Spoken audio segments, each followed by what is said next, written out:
Hi everyone and welcome back to another video. So are you seeing accounts restricted when trying to use Facebook Marketplace?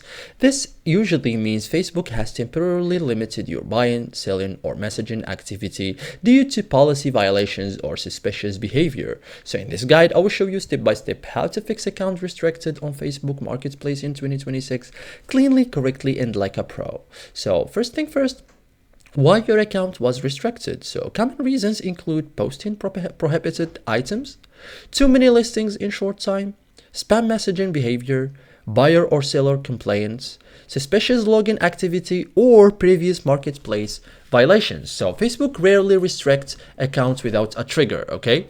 So first thing first, check account status. So open Facebook, go to menu, tap settings and privacy. Here, tap settings, and then tap account status. So look for marketplace violations, check if restrictions is temporary or permanent. Always read the reason carefully, okay?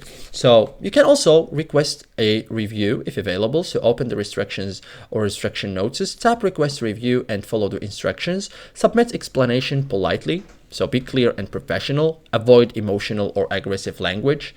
Okay, so you can also remove problematic listings, so delete any listings that may violate policy, avoid reposting flagged items, review Facebook commerce policies, and fix the cause before requesting review. Okay, so that's it guys for today's video. Thank you for watching and see you in the next tutorial.